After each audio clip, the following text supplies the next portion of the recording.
آخری رسول ہے، دل سے اس بات کو تسلیم کیجیے، ایسا ایمان۔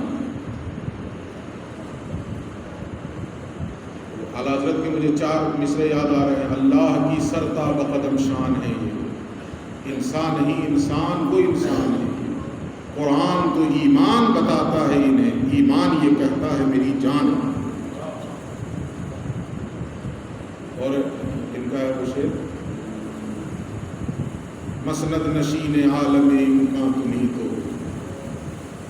اس انجمن کی شمع فروزہ تمہیں تو ہو، پھوٹا جو سینے شب تارے الست سے، اس نور اولی کا اجالا تمہیں تو ہو، جو دستگیر ہے وہ تمہارا ہی ہاتھ ہے، جو ڈوبنے نہ دے وہ سہارا تمہیں تو ہو۔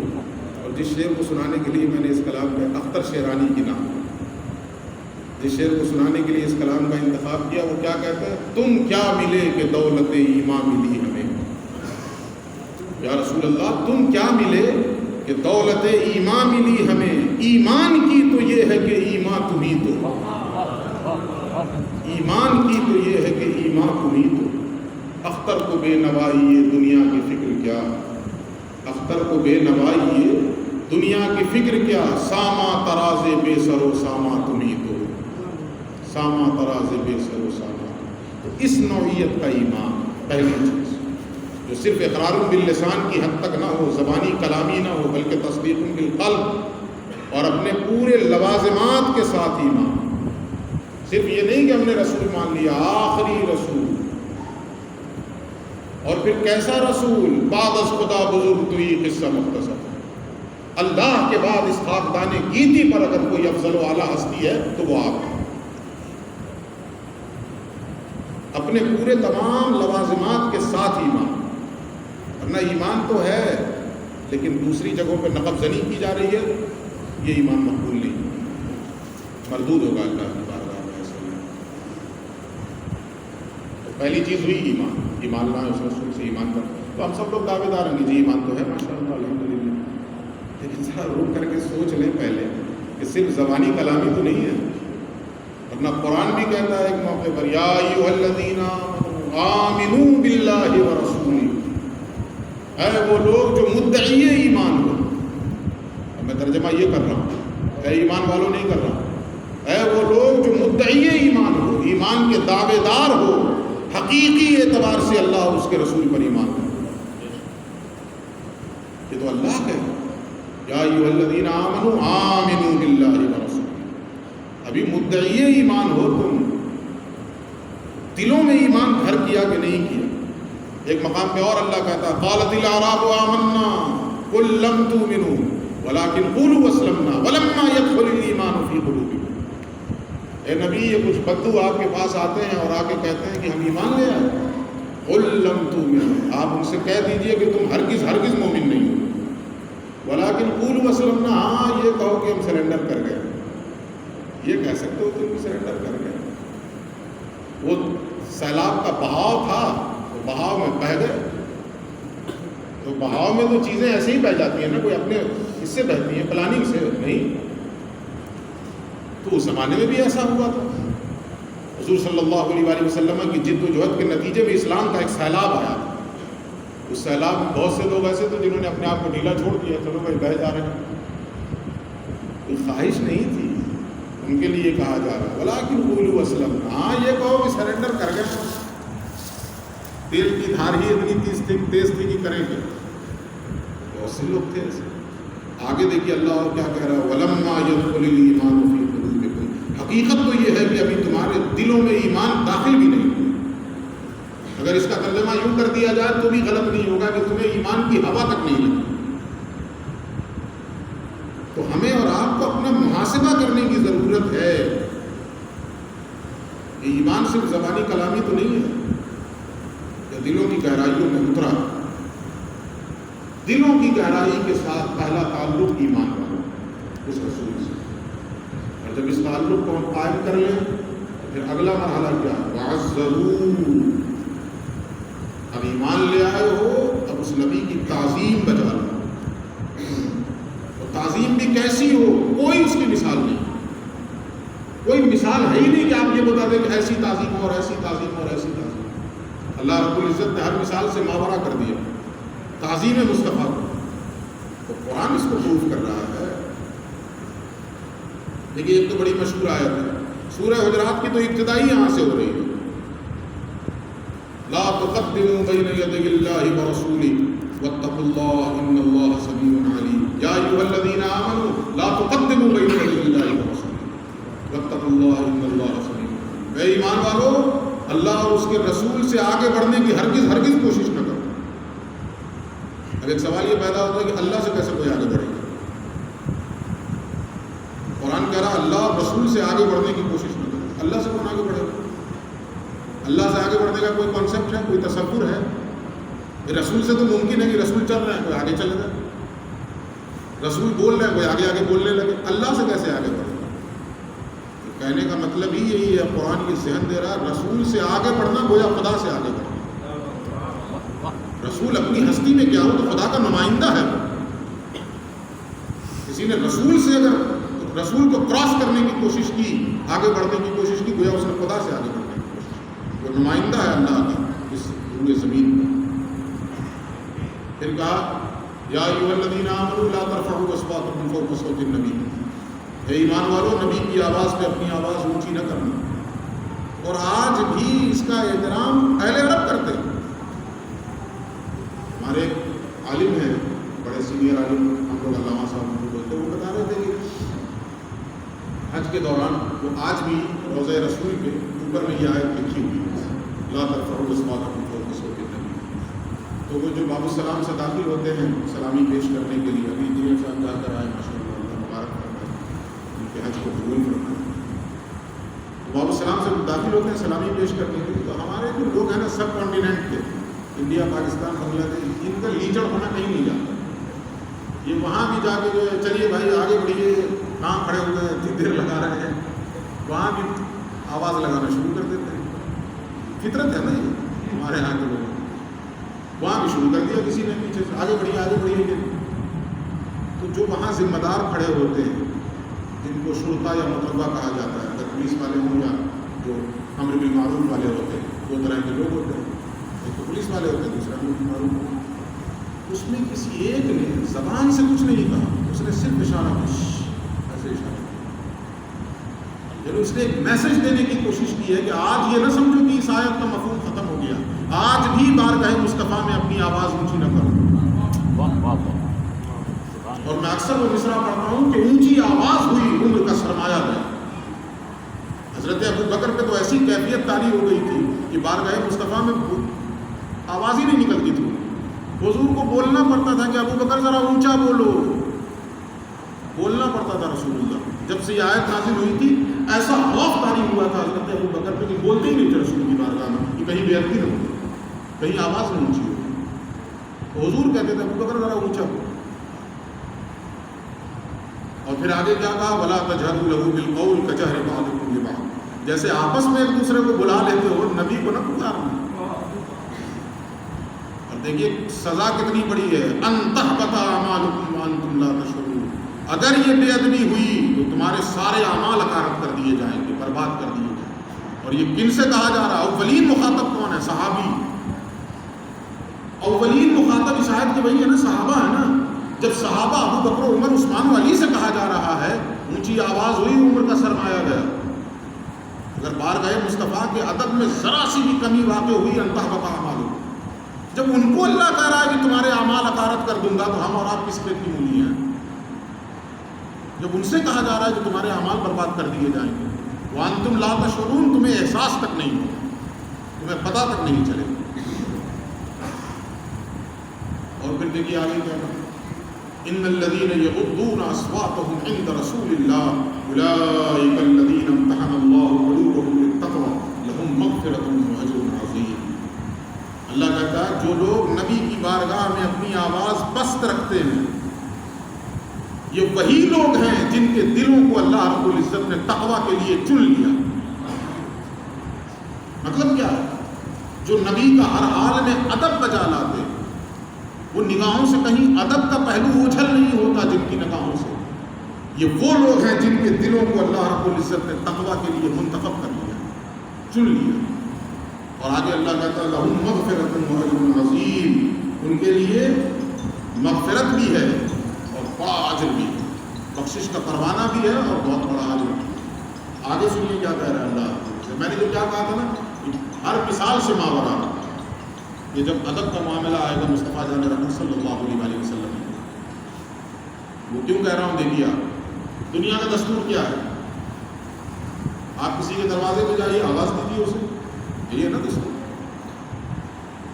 اسے آواز دیجیے، جا کے چپ چاپ اگر کھڑے رہیے گا 2 گھنٹہ، اب 2 گھنٹے کے بعد گھر والا نکلے گا اور آپ اسے کہیے کہ میں تو 2 گھنٹے سے کھڑا ہوں، تو کہے گا بے وقوف آدمی، بلاتے تو صحیح، کال بیل بجاتے، یہی ہوگا کہ نہیں؟ دنیا کا دستور یہی ہے نا، اسے کہا جائے گا کہ بے وقوف ہے جس نے آواز نہیں دی، جس نے پکارا نہیں، لیکن یہ وہ بارگاہ ہے کہ اگر کسی نے پکار دیا وہ بے وقوف ہے۔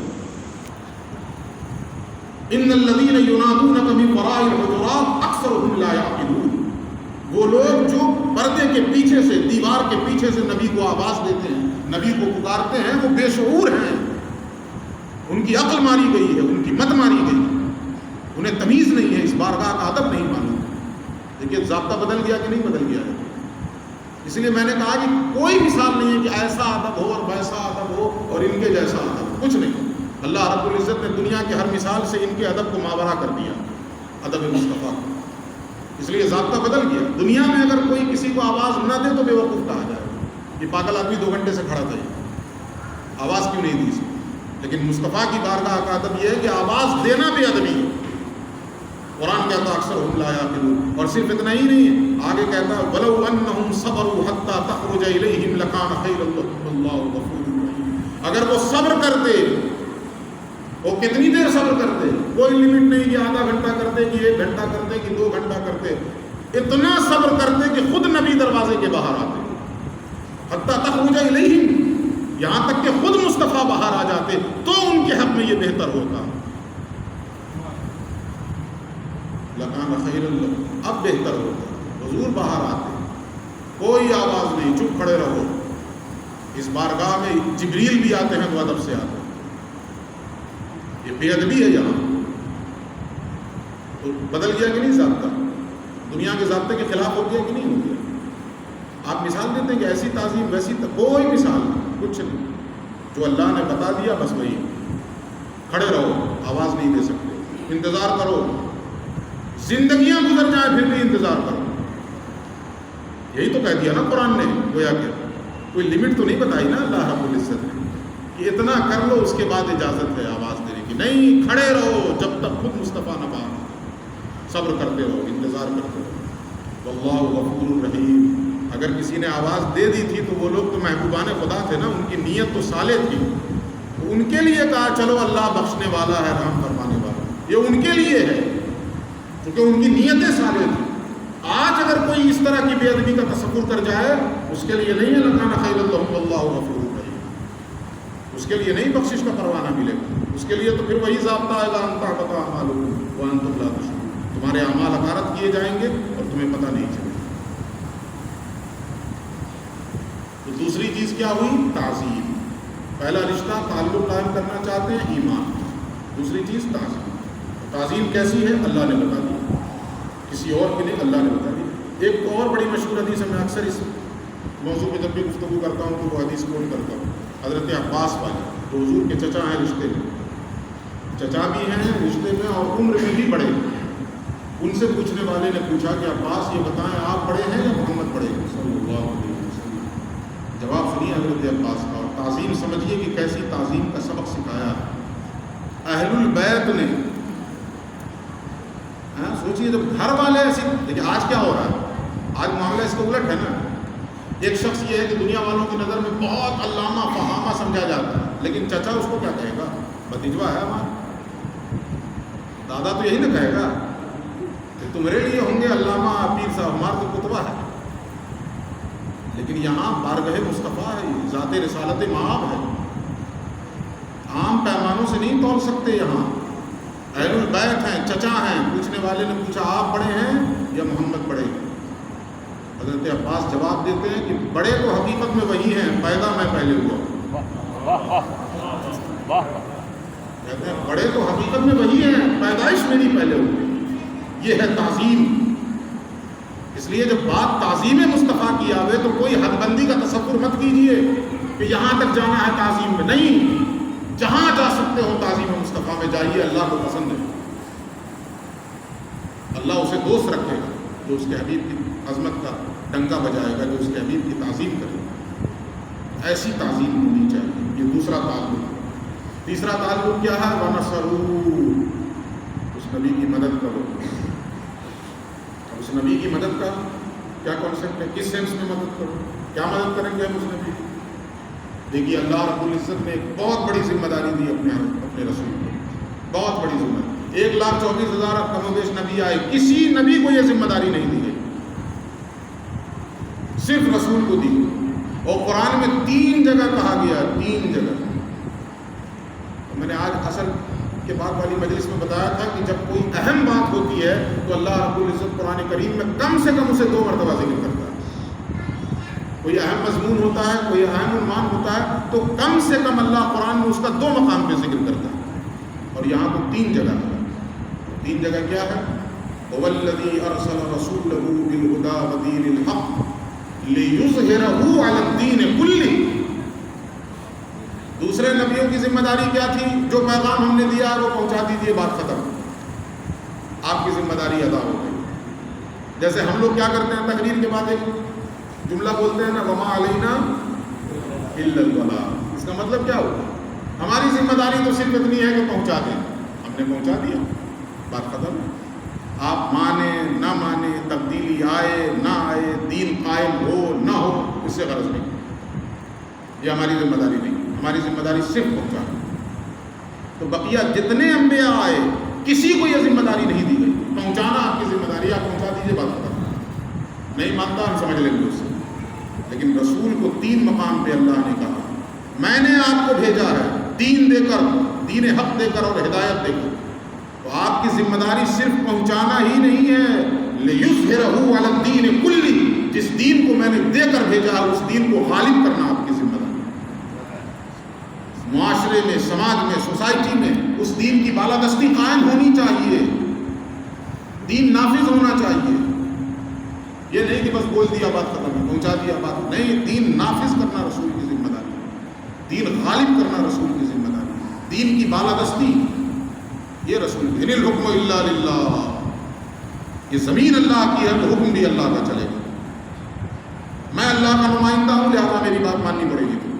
یہ ذمہ داری تھی رسول. رسول نے اپنے جیتے جی جو زندگی اللہ نے آپ کو بخشی تھی اور جہاں تک آپ کا دائرہ تبلیغ تھا ظاہری اعتبار سے، ورنہ رسول تو پوری کائنات کے لیے، لیکن جسم کے ساتھ جہاں تک آپ کی فزیکل ایکٹیویٹیز ہوئی اس پورے دائرے کے اندر، جس کو ہم کہہ سکتے ہیں جزیرہ نمائے عرب، پورے جزیرہ نمائے عرب کے اندر دین کو غالب کر دیا رسول. دین کی بالادستی ہو گئی تھی کہ نہیں؟ ہاں ٹھیک ہے، یہ نہیں ہے کہ کافر یا مشرک جو دین کو ایکسیپٹ نہیں کرتا اس کو نکال باہر کر دیا جائے گا. رہیں گے وہ بھی، لیکن چھوٹے بن کر. چھوٹے بن کر مراد کیا ہے؟ اللہ کے قانون کو ماننا پڑے گا. بادشاہوں کی نہیں، اللہ کی ہے یہ زمین. یہ زمین بادشاہوں کی نہیں ہے، زمین اللہ کی ہے. جب اللہ کی ہے تو اس کے قانون کے مطابق زمین پہ سانسیں لینا ہے، نہیں تو دفع ہو جاؤ، نکل جاؤ. تو رسول اللہ نے ایسی بالادستی قائم کی دین کی کہ جو لوگ وہاں تھے بھی، جو نہیں ایکسیپٹ کر رہے تھے دین اسلام کو، تو ان کو رہنے کی تو اجازت تھی مگر بالادستی دین کی ماننی پڑے گی. اس کو قرآن نے ایک مقام نے کہا یؤتوا الجزیۃ عن ید وہم صاغرون. وہ اپنے ہاتھوں سے ٹیکس دیں گے اور چھوٹے بن کر رہیں گے. یہ رسول نے اپنی زندگی میں کر دیا، لیکن ہمیں یہ ذمہ داری دے کر گئے. ذمہ داری صرف اتنی نہیں ہے، یہ دین صرف جزیرہ نمائے عرب میں غالب آنے کے لیے نہیں آیا ہے، یہ دین کائنات کے ایک ایک خطے میں غالب آنے کے لیے آیا ہے. سب گریزاں ہوگی آخر جلوہ خورشید سے. علامہ اقبال کا شعر ہے، پوری نظم اس کا آخری شعر ہے. سب گریزاں ہوگی آخر جلوہ خورشید سے، یہ چمن معمور ہوگا نغمہ توحید سے. یہ چمن معمور ہوگا نغمہ توحید سے. جس کو ایک مقام پہ اللہ کہتا ہے یریدون لیطفئوا نور اللہ بافواہہم واللہ متم نورہ ولو کرہ الکافرون. یہ کافر و مشرک چاہتے ہیں کہ اپنے منہ کی پھونک سے اللہ کے نور کو بجھا دیں. یہ کوئی موم بتی ہے جو منہ کی پھونک سے تم بجھا دو گے؟ نور خدا ہے یہ، جس کو ایک شعر میں کہا گیا نور خدا ہے کفر کی حرکت پہ خندزن، پھونکوں سے یہ چراغ بجھایا نہ جائے گا، پھونکوں سے یہ چراغ بجھایا نہ جائے گا. اسی کو اللہ کہتا ہے یہ کافر چاہتے ہیں، یریدون، ان کا ارادہ ہے لیطفئوا نور اللہ بافواہہم، کہ اپنے منہ کی پھونک مار کر اللہ کے نور کو بجھا دیں.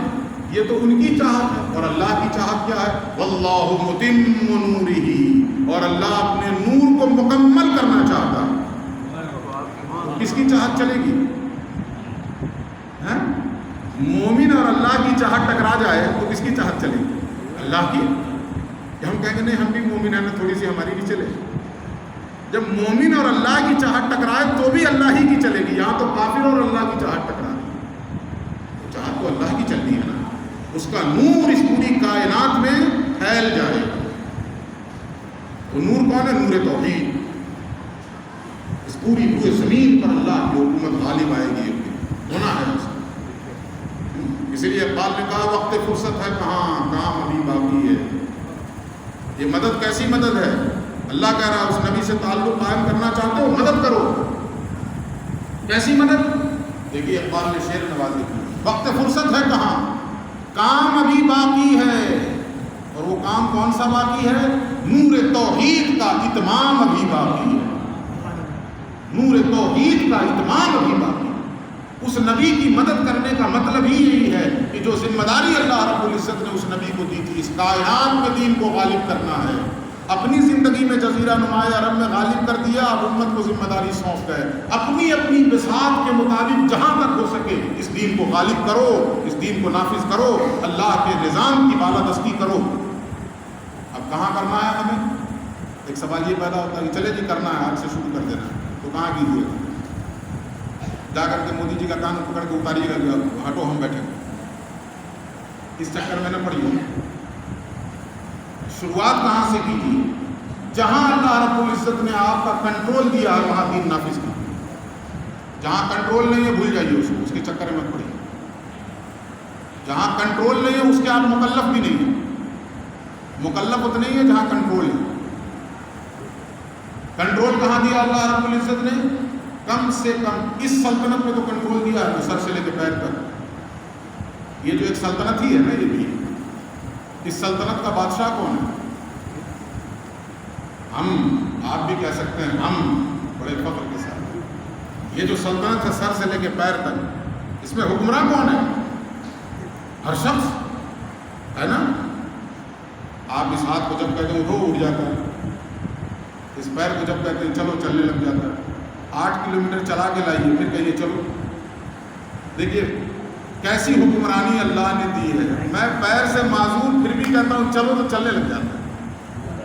اس وقت بھی نہیں کہتا ہے کہ اللہ کے بندے شرم کر، مجھے تکلیف ہوتی ہے کیوں چلاتا ہے. کیسی حکومت اللہ رب العزت نے عطا فرمائی ہے. یہ ٹوٹ جائے، سڑ جائے، گل جائے، اس کے باوجود کہیے چلو، جتنا اس کے بس میں ہوگا اتنا وہ چلنے لگ جائے. جہاں بس ہی ختم ہو جائے وہاں بات الگ. گھسٹنے لگتا ہے کہ نہیں؟ اگر آپ آرڈر دے دیں چلو چلیں. حکومت دی نا اللہ رب العزت نے. اس سلطنت میں حکومت دیا، کنٹرول دیا، تو سب سے پہلے یہاں دین غالب کیجیے، یہاں دین کو نافذ کیجیے. یہاں کس نے روکا؟ امریکہ نے روکا کہ برطانیہ نے روکا؟